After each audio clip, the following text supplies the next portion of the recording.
they're speeding us up a little bit, and we're making a few mistakes, turning the ball over, some reads, but just need to relax and go ahead and take them. You know, I know we want to make them, so shoot them.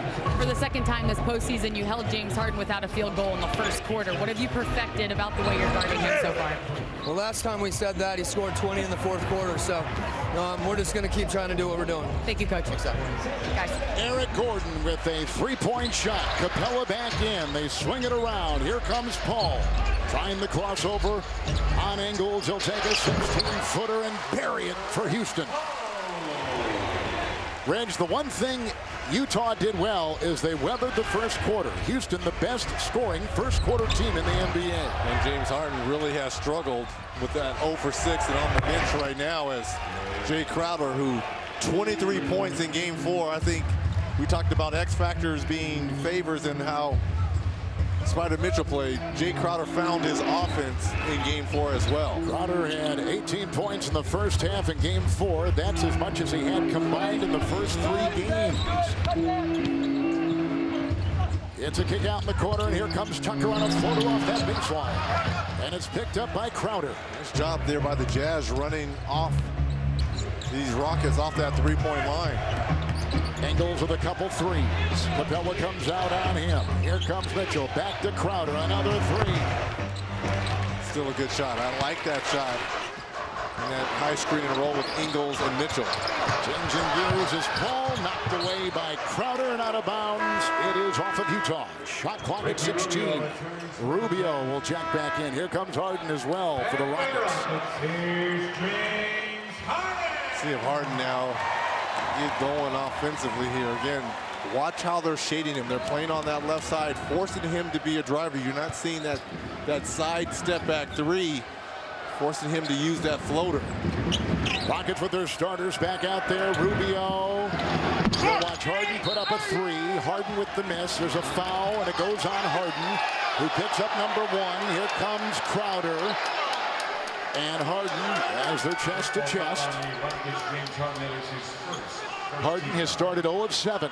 Like we said, back in game 3, 0 of 15 to start that one.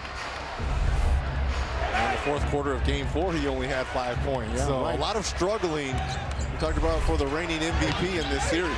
Rubio. Ingles 3. Good. Puts in another one. He's got 3 threes. Now he is looking like the player, Joe Ingles, that we saw in the regular season, especially to finish it. And this is going to engage him at this end of the floor, too, trying to guard Chris Paul. Good point. Here comes Paul. Mitchell on him. Stopping on a dime. Jab steps and drives and hands off inside and fumbled away by Capella. Picked up Rubio. 3 on 2. Crowder. Fouled by Gordon as he was slashing off the wing. Now you hear a little bit of the boo boards going out, understanding this is a closeout game at home. This building's a little dead, you know. It is. It's a little bit of an early start here in Houston, and that energy level is just not quite there yet. Jay Crowder, 23 points in game 4, 14 points in that first quarter, 23 for the game. Play NBA Pick'em, primetime picks, and answer 5 quick questions each day of the playoffs. Build up your points to unlock awesome NBA prizes. Visit NBA.com/Pick'em to play free. Crowder in the playoffs for the 6th time in his 7 NBA seasons. Harden and Paul a combined 2 of 12 with 5 turnovers, Reg. 5 of the 8 turnovers by your 2 stars. Harden with a floater. Capella once again is right there, climbing the stairs. Harden does have 3 assists, 2 of those to Capella. More importantly, Capella, whose bloodshot eyes the other day looked like they've given way to more white, more regular look, is, I think, playing with more of his regular game tonight. And Kev, he's certainly more active. We've seen the 2 finishes, but defensively, too, is doing a good job. Mitchell dancing on Gordon. Ingles is on 3 threes. He'll penetrate here and kick. Rubio, triple. Rebound, Harden. And it's those shots. If you want to win on the road and you're the underdog and you want to extend this series, you got to make those. Harden will drive and put it up, and finally it will drop in 1 of 8. Harden gets it to go. The #1 scorer in the NBA. Top 7 in assists. 2nd leading steal player in the league. And the reigning MVP. Shot clock at 9. It's Rubio. Tucker is all over Mitchell, who spreads the defense and puts it inside, and Favors is going up, and the ball knocked away. I believe that was Tucker that got that block on Favors. Harden. On top it goes. Tucker with a three. Rebound by Favors. Out to Ricky Rubio, coming off the double-double. Crunch point. Ingles catches, fires. Missed it all. Sails out of bounds.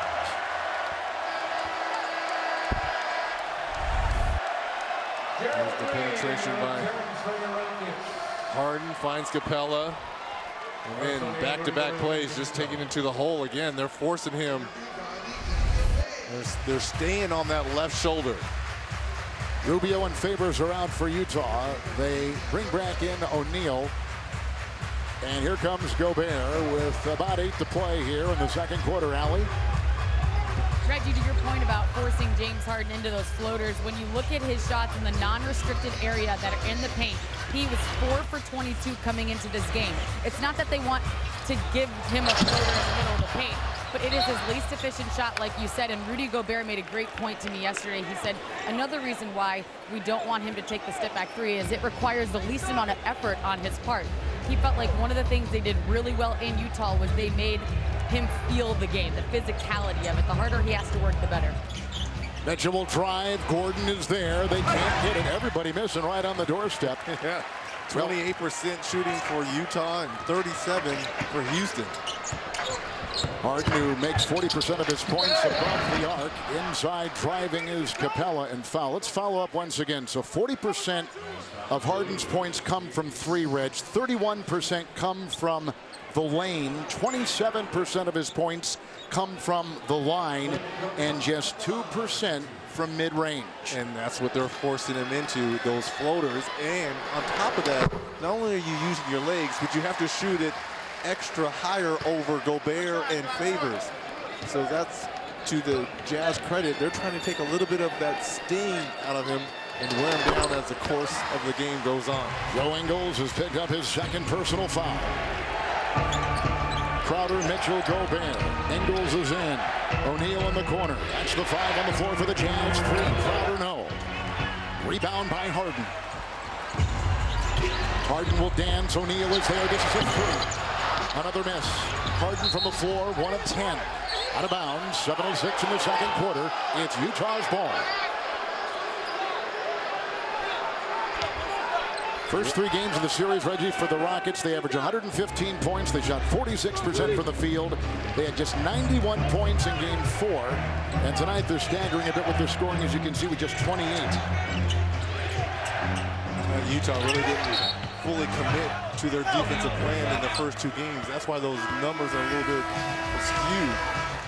But they've bought into the game plan on how to guard James Harden and Chris Paul.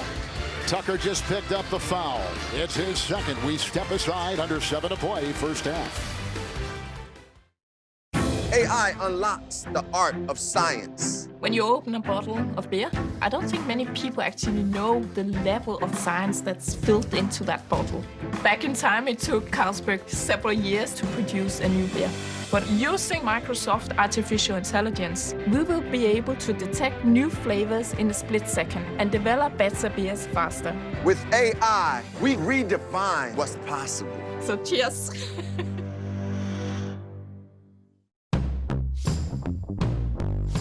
The